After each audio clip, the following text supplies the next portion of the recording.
Oh, hello. Welcome to end of June, post John Elway birthday, post Will Key's birthday, same day birthday.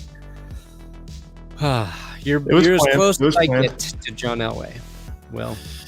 Yeah, I mean, hats off to my father for coming up with the idea to have my birthday also on John Elway's birthday.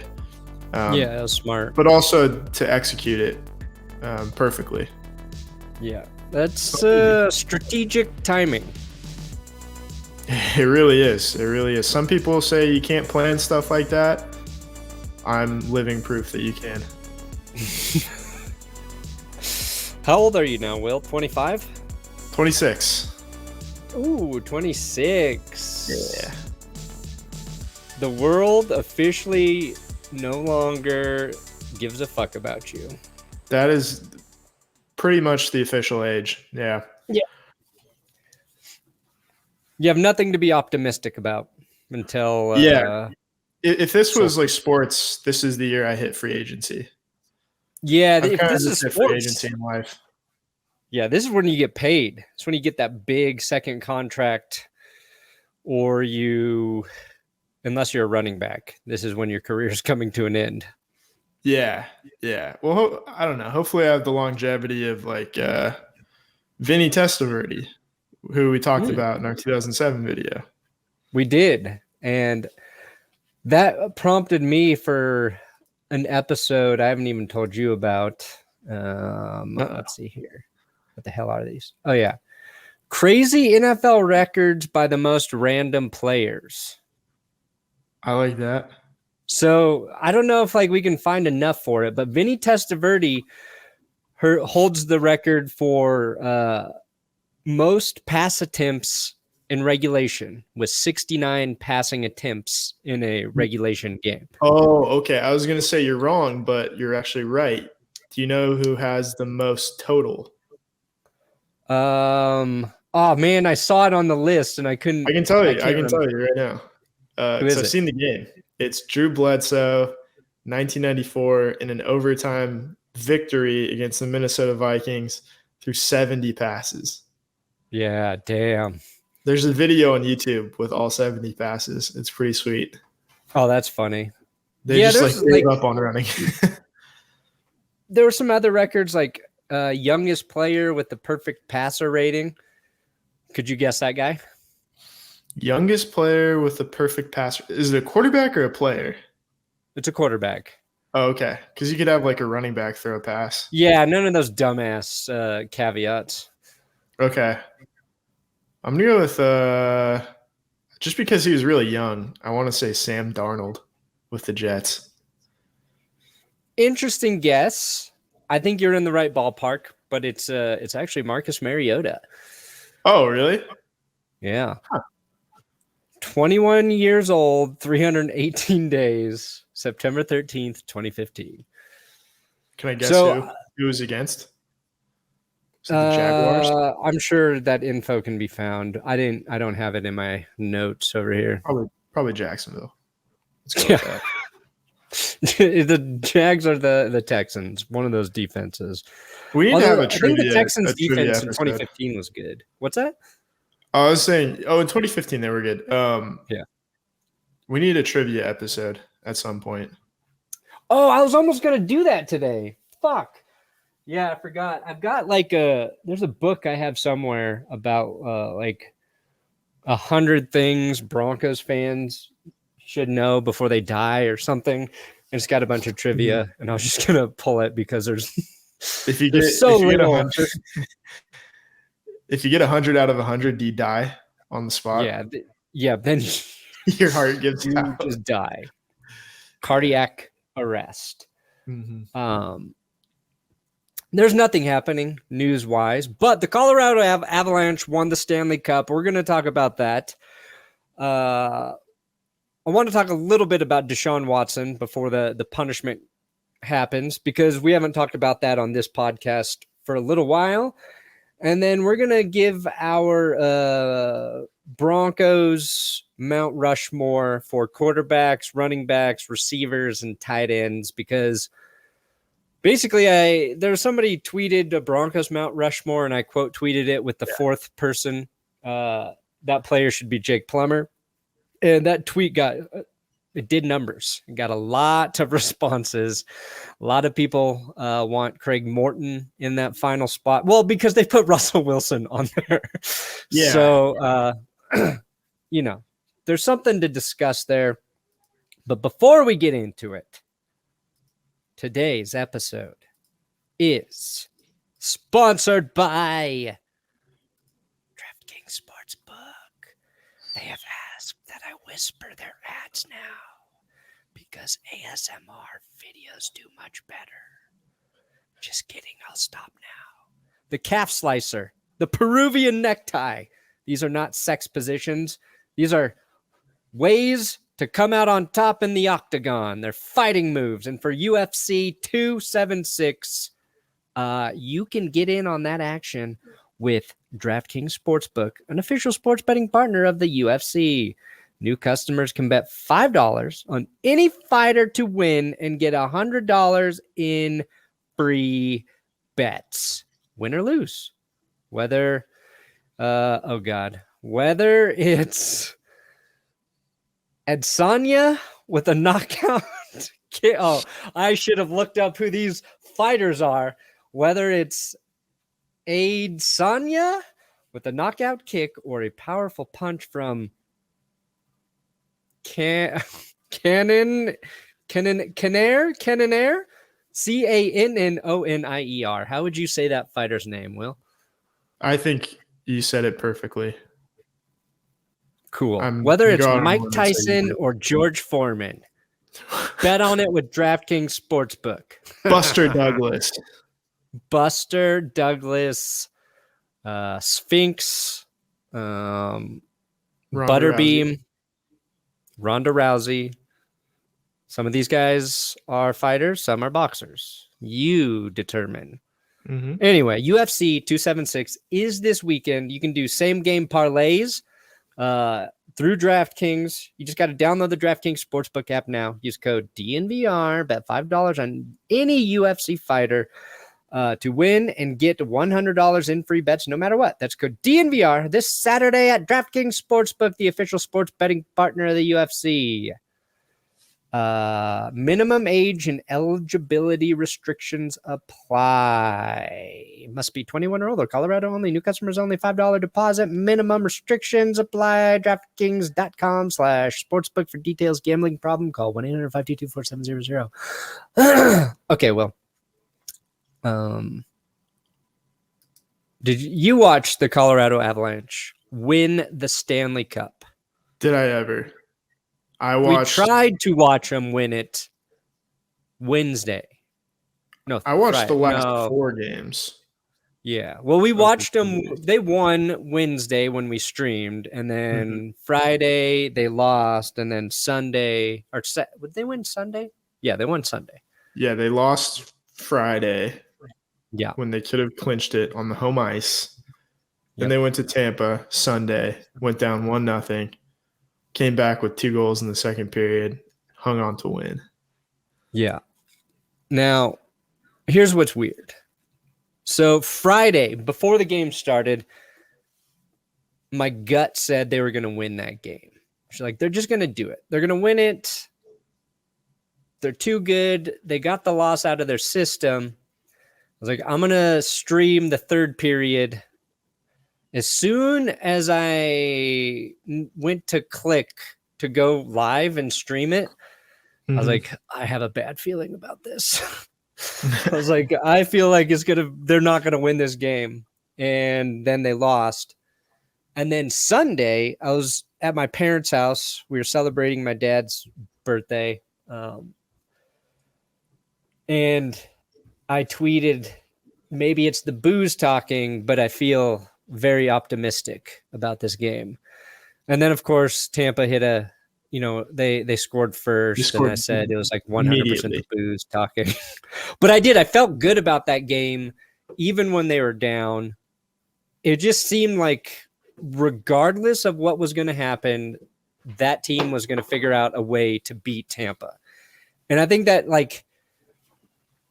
That's kind of like my whole takeaway from watching pretty much all of their playoff games is no matter like when shit started to look bad for Colorado, they usually figured out a way on like how to dig themselves out of a deficit. Kemper would have like a bad game, and then the next game he would be solid. When the offense wasn't scoring a bunch of goals, the defense really came through and just limited the other team from shooting the puck. And that's like, I think that's kind of like the real. Didn't Tampa go in the third period? Didn't Tampa go like 5 minutes without a shot? I think 14 Something crazy minutes. like that. Like, yeah, I think it was 14. Where maybe there was one shot, but it was not an actual shot. But yeah, like the Colorado's defense and their ability to just take out opposing teams from getting shots on their goaltender. They did that several times throughout the playoffs for like stretches. Obviously, it's hard to do that through a whole game, but that was supposed to be Tampa's strength in addition to, their goalie. But it begs the question, Will, do you think the Denver Broncos can also win the Stanley Cup this year? I think we can win. We are just as likely to win the Stanley Cup as any of the Canadian teams. Ooh, boom. Yeah. I mean, if you're just talking about championships, so Tampa had the Lightning, the Bucks, and then the Rays were within a couple games of winning the World Series in 2020. I think the Broncos, they're not the favorites, but is there a scenario where they win the Super Bowl this year? Yeah, there is. If you do this season 100 times, how many times do the Broncos come out and win the Super Bowl? 3 or 4? Like it's definitely a possibility that I do believe they are making the playoffs. Whether they win the Super Bowl, that's a roll of the dice, but it's a possibility this year. Do we think the Nuggets could follow it up? Is there any chance that you get, that Tampa Bay kind of season where you get at least 3 teams into the championship round? I feel like the Broncos are more likely to make it than the Nuggets at this point. Ooh. Hold that thought. Because I got to turn off my fucking Wi-Fi. And it might lose connection. Okay. You there? I see your face. Yeah, I was gonna see how long I could speak to fool you. You did a pretty good job. I got to It's tough. It's tougher than it looks. Yeah. You did all right. Such bullshit, computer. All right. We're just going to fucking keep going. Okay. Nuggets. Will, you just brought up the Nuggets. They just made some trades. Do you know anything about the trades? Yeah, they traded Will Barton and Monte Morris for Kentavious Caldwell-Pope and Ish Smith. His name is Ish? Ish Smith. I like it. A lot of people are saying the Nuggets got fleeced. Sorry? Kentavious Caldwell-Pope? Yeah, so Kentavious Caldwell-Pope. How many? That's 7 syllables.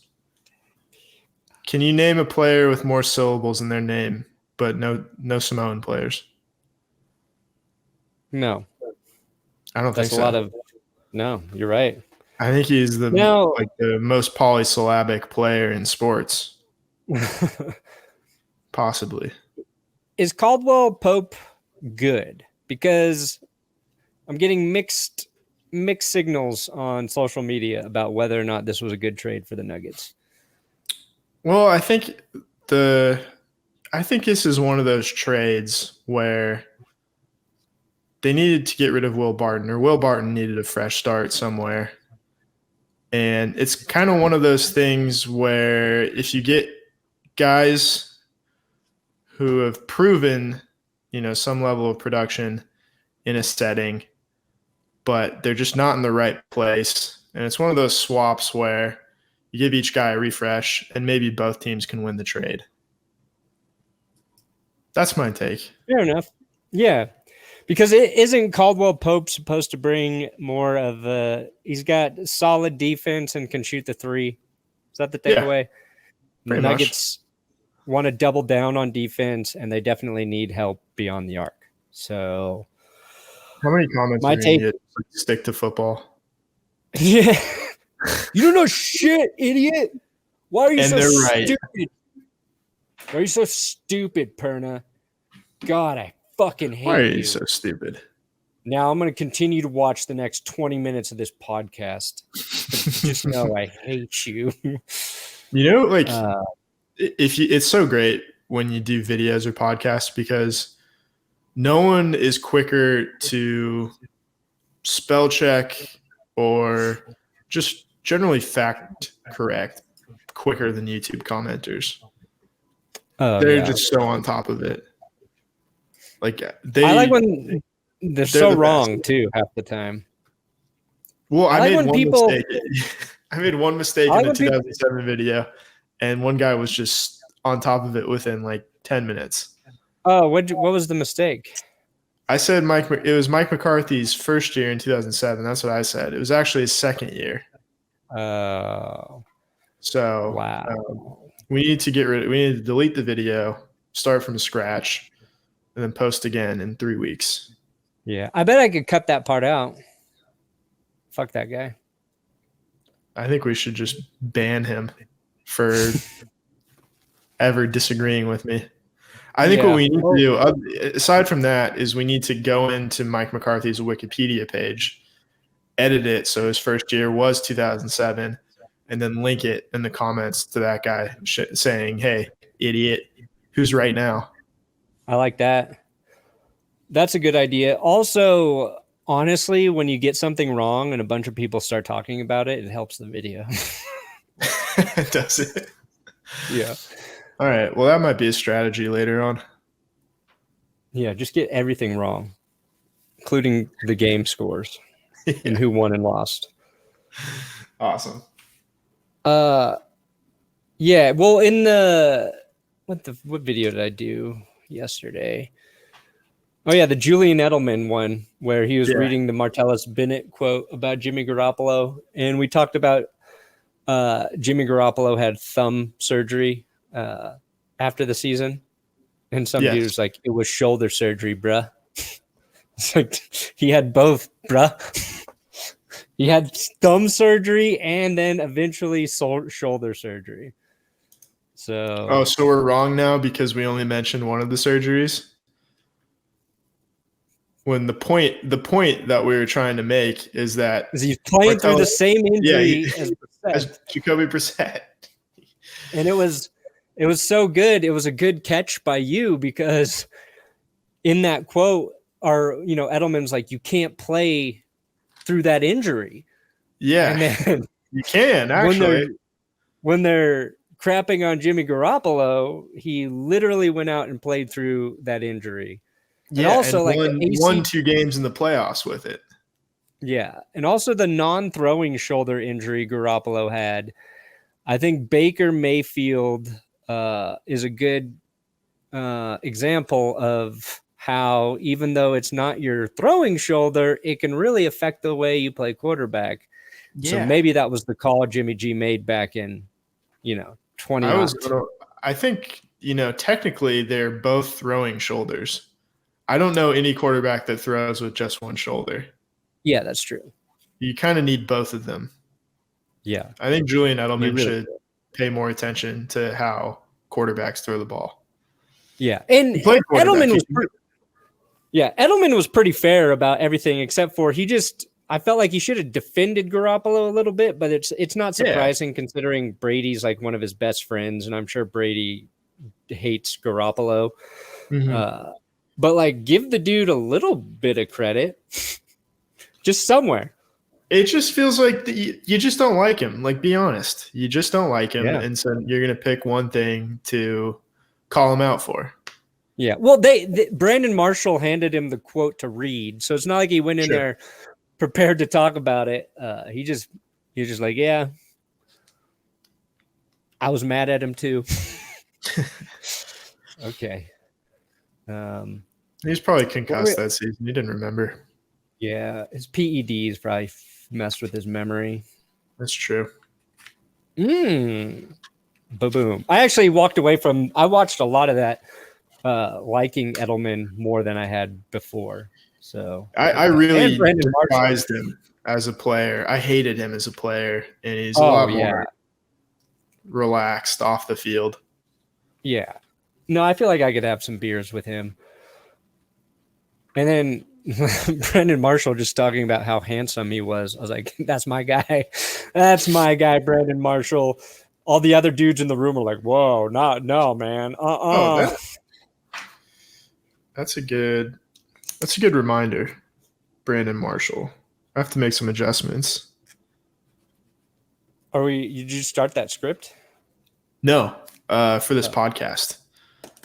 I forgot about Brandon Marshall. Yeah, I got to get that on Marshall. Yeah, we'll get to the Broncos QB Mount Rushmore. Okay. Well, maybe if you already had him, then I don't want him. No, here we go. But I did before we get into the Broncos Mount Rushmore, Flushmore. We're waiting on this Deshaun Watson suspension. They're in day 2 of his hearing. Not the court hearing, but the hearing with the NFL and their punishment committee or whatever the fuck it is. And maybe they'll have a decision today. Maybe it's tomorrow. NFL has recommended a year minimum suspension. They want a year minimum indefinite type suspension. I think a year is 100% the minimum. Yeah. And quite frankly, I think it should be even longer than that. And one, because of everything we know about the case, but two, because fuck the Browns for giving him all that money. Guaranteed.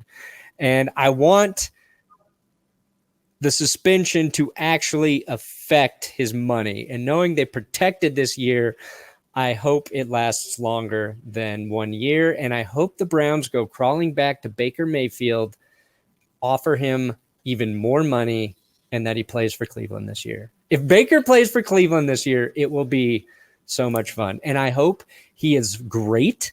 I hope he's really, really good. And then he just fucking leaves. He just leaves them for doing him dirty. Not sucks for Browns fans. Really does.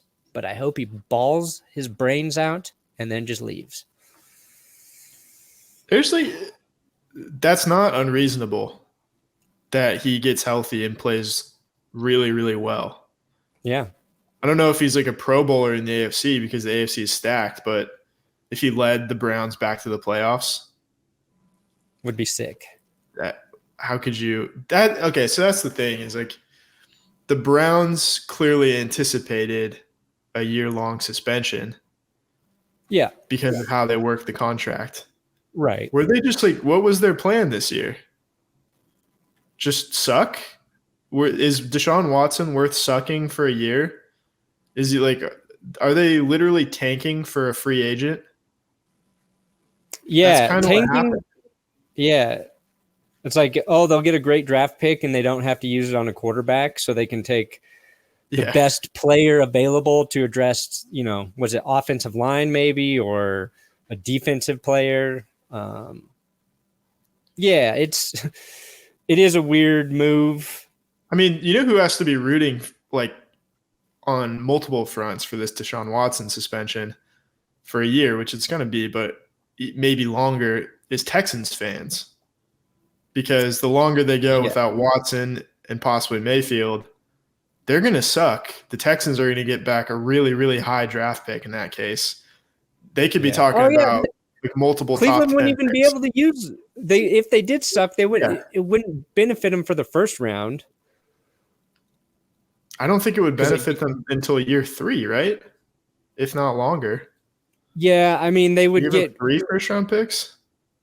Yeah, and we'd have to look at what seconds they gave up because if you had one of the first couple picks in each of the round, or in the second round, like that's a pretty strong place to have a pick. But you're right. Yeah, this is just going to help the Texans if they're bad. Although the Texans have been added to the lawsuits as well. What would be really funny? What would be the most hilarious situation? If the NFL took their picks. Yes. Part of the punishment is taking the picks for the Deshaun Watson trade. Oh my God. Baker plays great. The Texans lose at least 1 year of the picks that they got for Watson. Oh. I think it's fair. And Davis Patriots Mills lost leads, picks. Yeah, and Davis Mills leads the Texans to like 8 wins or 9 wins, so they're just right in the middle of the draft. That's what I want to see. That would be justice. That would be justice. And we kind of need this. Like we can't have another good quarterback in the AFC this year or next year. No, I mean it's balance. The AFC North, that's a tough division. But that's a tough division if Baker Mayfield's starting and he's healthy.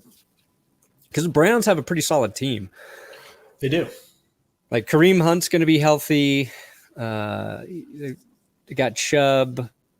Those two backs with Baker, you just run a lot and then give him easy throws. It's like the kind of offense you want to run. All right, Broncos Mount Rushmore, Will. Let's do it. Yes, sir. Where do you want to start? Should we start with quarterbacks? Probably the easiest. Yeah. Start with quarterbacks. There? Yeah. All right. I'm going to assume that we have the same ones here. Sure. But I'm going to start it off with, these are all pretty much in descending order. John Elway. Mm-hmm. That one's a given. Peyton Manning. That's a surprise. So another surprise. Another shocker.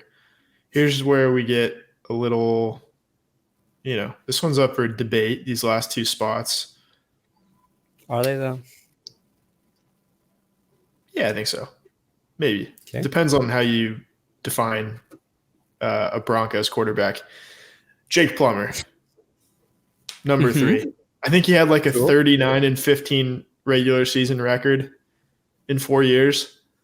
If you go back and look at his stats, like they're not that great.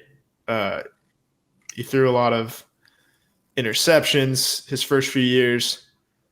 He had that 1 year where he went over 4,000 yards. He was the first quarterback since Elway to go over 4,000 yards for the Broncos. Brian Griese never did it.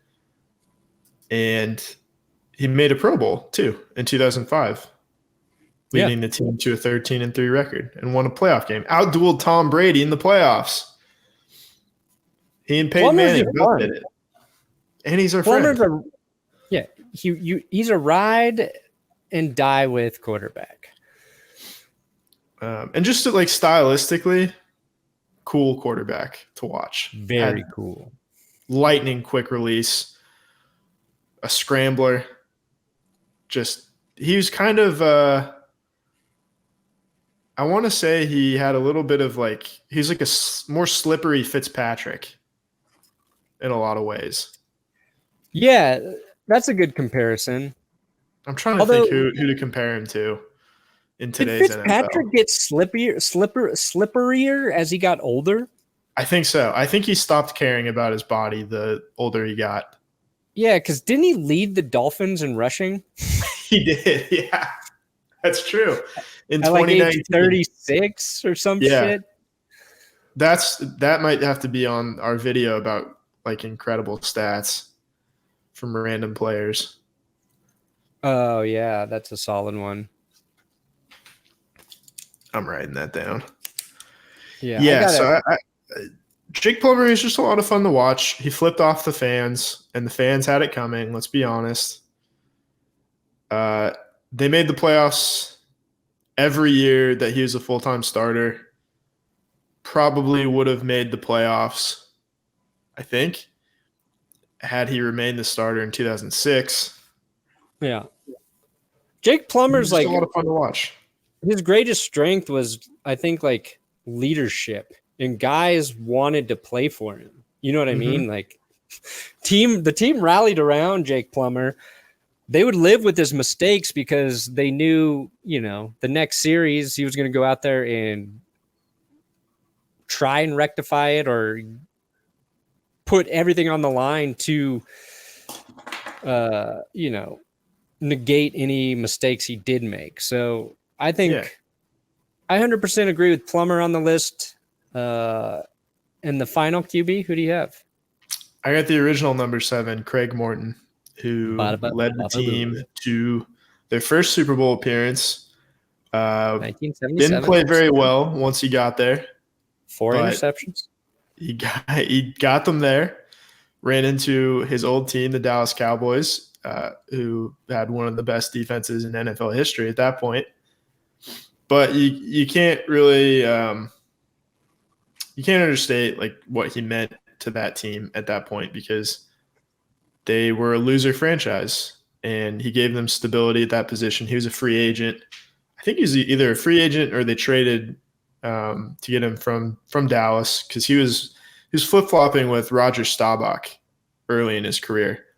Like they would swap them out in drives during games. Tom Landry he's a madman. Comes to Denver. He's a little older, has a good connection with Haven Moses, who was one of their best wide receivers at the time, and then beat the Raiders on New Year's Day in the AFC Championship game, which was like the team's biggest win for their first 25 years of existence. Yeah, both those, they beat the Steelers and the Raiders to get to that Super Bowl in 77. Yeah, they beat they did two dynasties, basically. Totally. Yeah, absolutely. So he's on there for me. The most impressive thing about Craig Morton's career is that he played 19 years from 65 to 82. Like 19 seasons back then is insane to me. Just because medical science did not exist. And he wisely retired in 1982 so he could give number 7 to John Elway.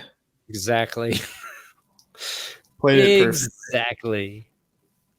I was looking through his stats, and so the season before he came to Denver, when he was with the Giants, he threw 9 touchdowns to 20 interceptions. Yeah, that was just kind of a normal stat line in those days. Like, yeah, the stat lines were different, but even that, I would say, was not great. Yeah, not great. But you wouldn't see that and be like, "Holy shit, that's atrocious." You're like, "Yeah, he had a down year." It's like, just run the ball and play defense. That's all your quarterback needs to do. Pretty much. Yeah. Okay, should we go to the running backs? Well, let's just say that Russell Wilson is better than Jake Plummer and Craig Morton, but he's not played a snap yet for our team, so he's ineligible. He's ineligible.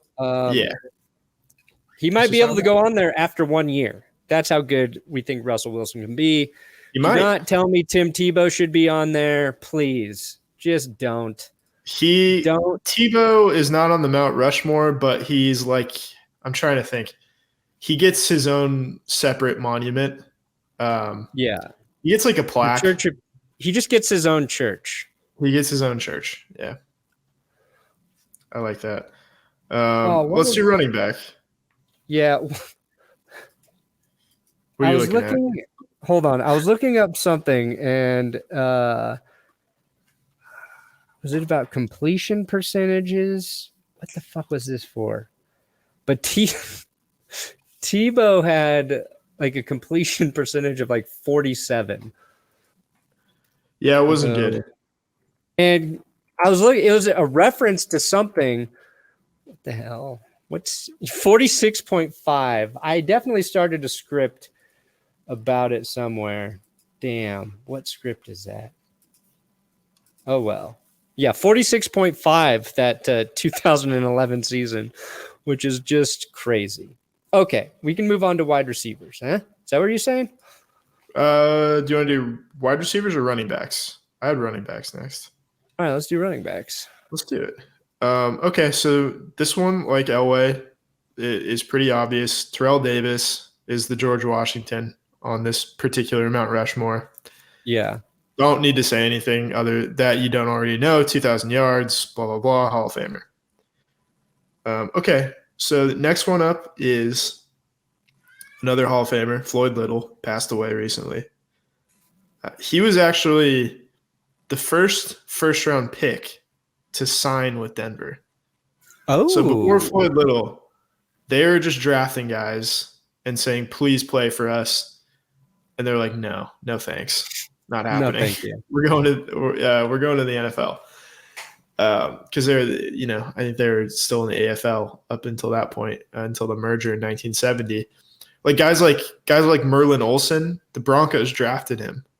And he said, no, thanks. I'm going to go play for the Rams. I'm sure there's a few other examples, but Floyd Little was the first guy to actually take the money from the Broncos and ended up being really, really good on some really not very good teams. And he was just he was a fun guy to watch. He had crazy bow legs, so he was kind of funny. He was hard to tackle. Yeah. He was very hard to tackle. But he was just super elusive. I'm trying to think of a guy that you could compare him to now. But he really was just one of a kind. I read a good book too that I read many years ago. Finished, he's second all time in rushing yards for the Broncos, 6,323, 43 rushing touchdowns. I think because he played before I started watching the Broncos, but he was one of the first players that I became aware of in terms of guys who played before I really started paying attention to football. And I guess it just kind of predates the 80s, even though I didn't start watching until the early 90s, maybe the very late 80s, watching a little bit when I was 5 or 6. But when I really got into the Broncos, he was one of the first guys that stood out to me. And it's because one of those VHS tapes, there's a great Floyd Little segment on there and how good he was. So that's easy. This is probably where we're gonna maybe have some differing opinions is after TD and Floyd. I'll just throw my next two at you, kind of together. Yeah, just give them to me. Clinton Portis, Rookie of the Year, scored 5 touchdowns against the Chiefs. Only played 2 years with the Broncos, but they were really, really elite level years. Plus, he got us Champ Bailey. So, he's a part of it for me. And then my last guy is CJ Anderson. Oh, wow. CJ. I think this is fair. He scored the game-clinching touchdown in Super Bowl 50. He had some of the most clutch touchdowns a running back has ever had, like that walk-off run against the Patriots in the snow in 2015. Yep. I was there to watch his first career touchdown in 2014 against the Raiders, where he caught a pass and I think he made 7 Raider defenders miss on his way to the end zone. So that was really cool. He was just he was a bowling ball. He was a really fun guy to watch. And he never put up huge stats. I think he only had 1,000-yard year, but he was clutch. He had, even before the Super Bowl, had 2 big runs against the Steelers and against the Patriots. And I don't think they win either of those games without him. So I agree. So just to recap: TD, Floyd Little, Clinton Portis, CJ Anderson. Yeah, I 100% agree with Clinton Portis. 2 seasons with the Broncos, and he's 8th all time in their rushing yardage. 3,099, 29 touchdowns. Where does that rank? Hold on, 6th all time in rushing touchdowns in just 2 seasons, trailing John Elway and another Anderson, Mike Anderson. Oh, that's right. I would consider Mike Anderson. I really liked CJ. I was a huge CJ Anderson fan. Sammy Winder is a guy to think about. That's true. He was a great like third down back that stuck around for a really long time. 8 years with the Broncos. I'm gonna have to go with like for single game performance that we all forget about. Howard Griffin. Howard Griffith? Yeah, Quentin Howard Griffith? Griffith. Oh, you're Quentin Griffith. Griffith. Sorry, Quentin Griffith. The Chiefs. Yeah. So it's so well known in my name that I forget. Quentin Griffin. But I was going to put Howard on as maybe my fourth as fullback. I don't mind that at all. Blocking the way for TD, just a really unsung hero on the offense. Yeah. Did he score this touchdown in the Super Bowl, Howard? He scored 2 touchdowns in Super Bowl 33. Yeah. So I think I'll go with Howard Griffith for my over CJ. Okay. I can't argue with that. I like your thought process on that. Yeah. As a fullback. My apologies to Quentin and Howard for confusing your names. Quentin Griffin, great for like 2 games. Okay. The game against the Chiefs where he just destroyed them was awesome. Yeah, everybody thought he was like Barry Sanders. Yeah. Okay. Sure. Wide receiver or should we do tight end? Let's do wide receiver because tight end's going to be hard. Okay. Yeah, well. All right. So can I just do 4 Shannon Sharps? Yeah. Can I do Shannon Sharpe as a Raven and Shannon Sharpe as the second a time he was here. Yeah. There we go. Okay. Wide receivers. So these first 2 are obvious. Rod Smith, DT. Demaryius Thomas. Yeah. Rod Smith. If Rod Smith was a Cowboy, he'd be in the Hall of Fame right now. Oh, easy.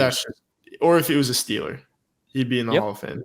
11,389 receiving yards, 68 touchdowns.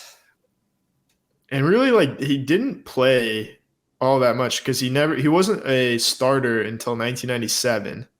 He was undrafted in 1994. Caught his first pass 1995, which was a touchdown to win the game.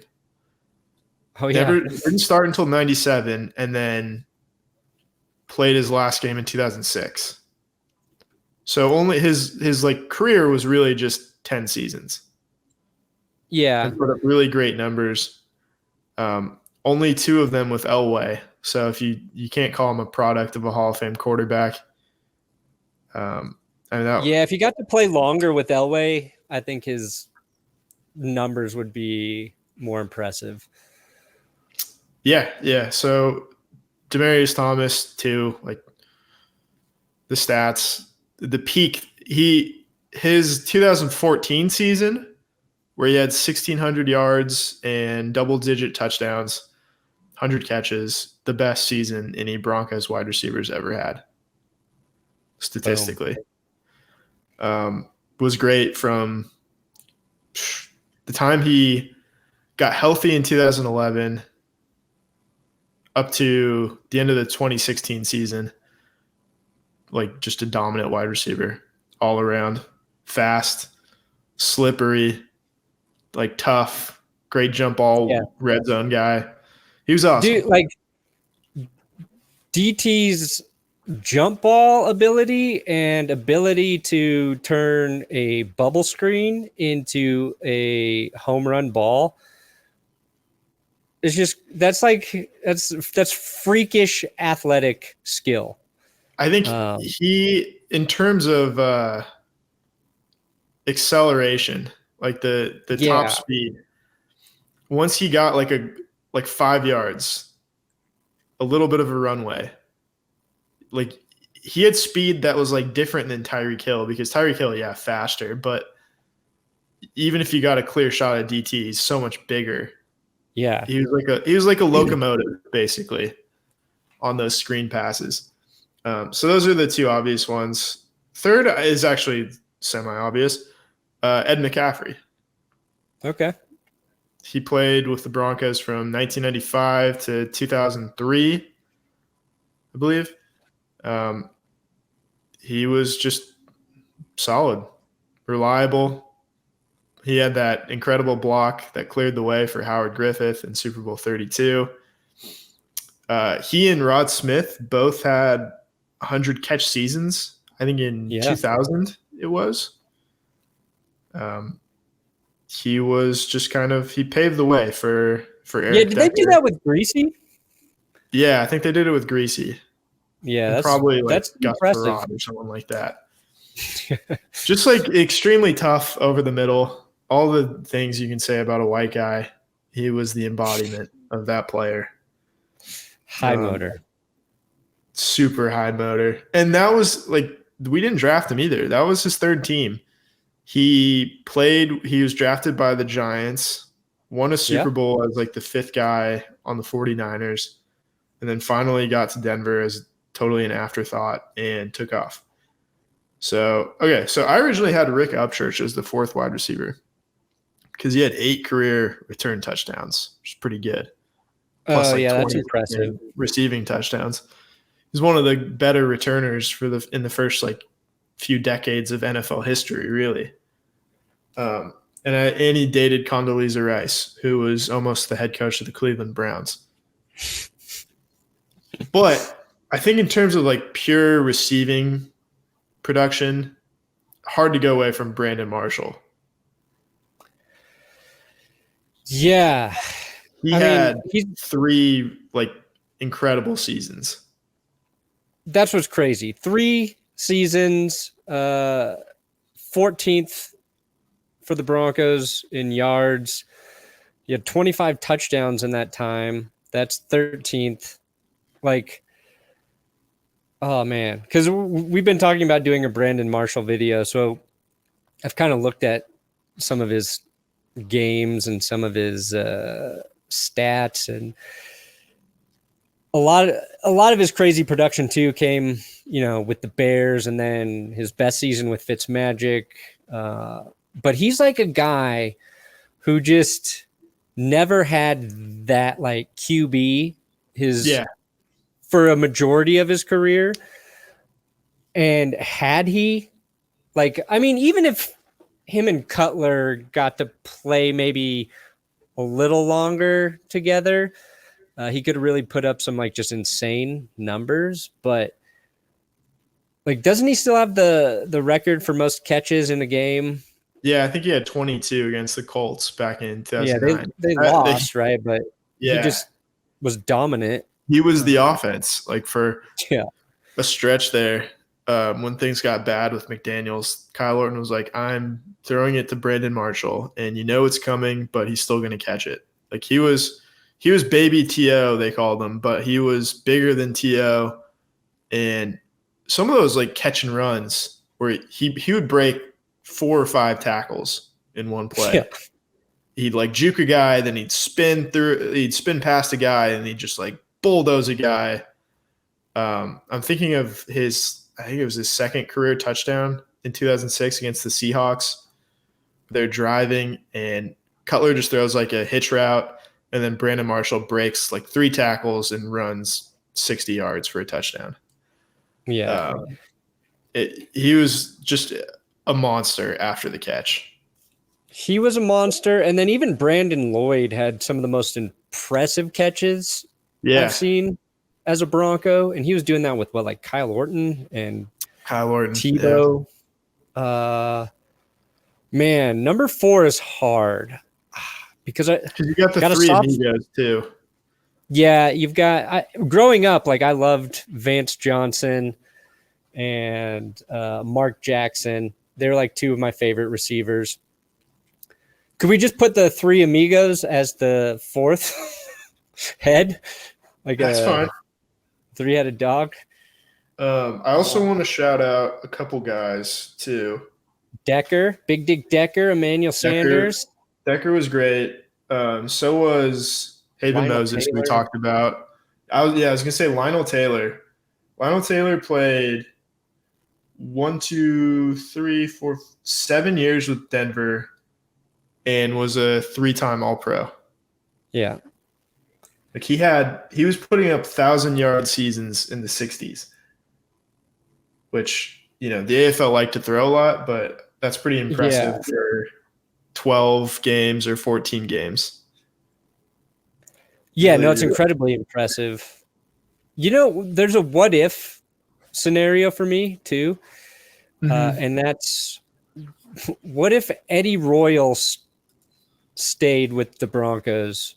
Because his last season was 2011, and I just can't imagine like a better trio than Eddie Royal, Eric Decker, and Demaryius Thomas with Peyton Manning, because they still had another year before they brought in Wes Welker, and I don't think they would even do that if they had Eddie Royal on that team. I think so. He probably would have played the Brandon Stokely role, and I love Stokely was great, and he had that connection with Manning, but Royal was like such a better athlete and so much more explosive than Stokely at that point in his career, at least. I always think that, like, if Josh McDaniels wasn't such a dickhead and wasn't trying to stick square pegs in round holes all the time, like Eddie Royal had an incredible rookie season. Then McDaniels was like, you don't fit my offense. Never got the ball to him. Was so uncreative. He and Peyton Hillis are kind of two what ifs. Like, if that McDaniels just totally fucked up that asshole. But Royal is still, like, he was good and fun to watch for 4 years. They did take him over Deshaun Jackson, which I think about quite a bit. That's interesting. But, that's okay. Man, I would have liked to see Eddie Royal with Peyton Manning. He probably left before we signed him because he went to the Chargers. Oh, that's right. What are you thinking, man? Okay. Finish with tight ends? Yep, let's do it. All right, we'll speed through this, even though it's the most controversial. I have Shannon Sharpe. That one's easy. Oh, boo you. You got him too? Yeah. Didn't think we'd both have to pick him. You don't need to give the resume for Shannon Sharpe, really. Just know that he was an incredible player. He's very good. He was very good. In the Hall of Fame. Next, really high peak. Really nothing aside from 2 years. Julius Thomas. Yeah, that's fair. Incredible. Like, that's how, like, thin the tight end group is for Denver. Is you go Sharpe and then a guy who was great for 2 years. So I've got Julius Thomas there. And then I've got Riley Odoms. Oh. So he was the 5th overall pick at tight end, I think, in 1971, I want to say. 72, I think. 72, okay. And he lived up to it. Like, he was a 4-time Pro Bowler, 2-time All-Pro. Had some great seasons when tight end was not primarily like a receiving position. Like, before Odoms, like, you had guys like John Mackey and Mike Ditka who were good receivers, but like, we still thought about tight ends as extra offensive linemen who would occasionally run routes. They were not, guys you were splitting out at wide receiver. They're not the Travis Kelce or those guys. Right. He's second in, yards at the position for the Broncos. Touchdowns, 41. Sharpe had 55. Julius Thomas had 24. He didn't play as long, but all that checks out. Okay. So this last one was tough. I had to really think about this. Can I try and guess who you're debating here? Yeah. Were you trying to choose between Dwayne Carswell and Tony Scheffler? Carswell was not on my radar. Ooh, House. That's an unsung hero. I had Tony Scheffler for no other reason than he was really fun to watch for like 2 or 3 years. Yeah, we thought we had the future there. Cutler, Scheffler, Marshall. Yeah, they were just like really, really insanely hyper athletic as a trio, and Yeah. none of them lived up to their potential. Aside really from like Brandon Marshall, although you could have argued he was kind of hamstrung by a multitude of issues. But Scheffler was he was a freak athlete at tight end. He's a basketball player. You don't see a lot of those playing tight end. He had great hands. He had some drop issues early on, but he figured it out, made some crazy catches, had a great rapport with Jay Cutler. And then like a lot of players, Josh McDaniels rubbed him the wrong way, and he decided to leave, which was really sad. So another player I would have loved to see play with Peyton Manning. Yeah, that would have been great. Oh, man. I would say, too, like, one of the most important games for tight ends goes to Owen Daniels in the AFC Championship game. Yeah, against the Patriots. I was thinking about that, too. I almost wanted to put him on there for that game. Like, he was actually very good that whole season. Yeah, no, he was just, like, reliable. Third down. Yeah. You knew he was going to probably make a play. Wasn't putting up numbers. Man.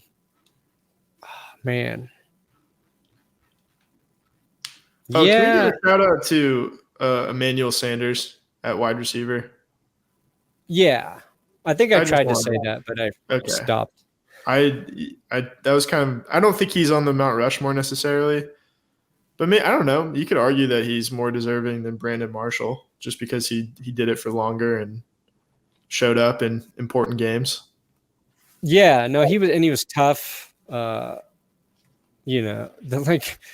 time he got lit up in St. Louis. That play always sticks out to me. But I was excited when we got Emmanuel Sanders, and that was a key part to the Broncos, getting to the Super Bowl the next season. So he came over in 2014, right, with the big defensive haul. He was the one offensive player. Yeah.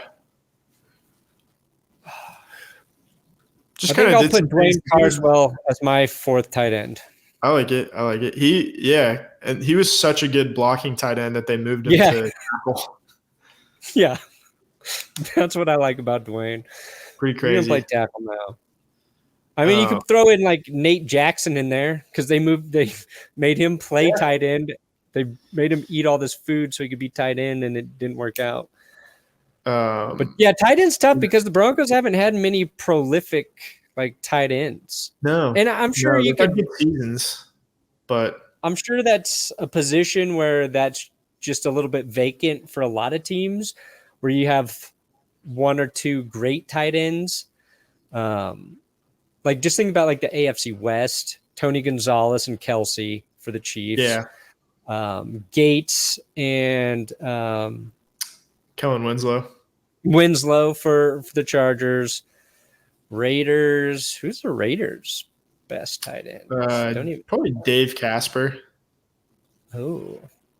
Probably Dave Casper and I don't know. Who would their other one be? I'm probably missing someone very obvious. Todd Christensen. Oh, yeah. But he was great. Outside of like maybe one or two, like two guys, then you're really kind of nitpicking, I think, between a lot of players who were probably good, but if they played before the late 90s, they're mostly blocking. So they're not going to have a lot of the numbers there. And it's just a weird position. Seems like longevity in that position's a little tough and really quarterback dependent, I think, versus like a wide receiver is usually your main target, right? So you can be a productive wide receiver without a great quarterback. I think it's a little harder with tight ends, but I don't know. It's an interesting position. Solid list, though. Position. Really tough to play. Yeah, no, I think it's very hard. Let's hope. There's clearly an open spot on this Mount Rushmore for tight ends. There's a fourth spot that's vacant. Basically, it's up for grabs. So let's hope Alberto or Greg Dulcich Come take it. Easy. Let's start sculpting that beautiful Greg Dulcich hair. I want Greg Dulcich and Albert O to finish their careers with more receiving yards and touchdowns than Shannon Sharpe each. I can't argue against that. I would like to see that happen as well. Hell yeah. All right. You made it through another podcast here on That's Good Sports. We did a Mount Rushmore. Thought we were going to be quick. We friggin' weren't, but we'll be back next week. And assuming people listen to this one, we'll do defense maybe. Yeah. All right. Good night. And John Elway plays his entire career without an ACL. And him and Joe Sakic both won championships as players and GMs for the state of Colorado. Nice.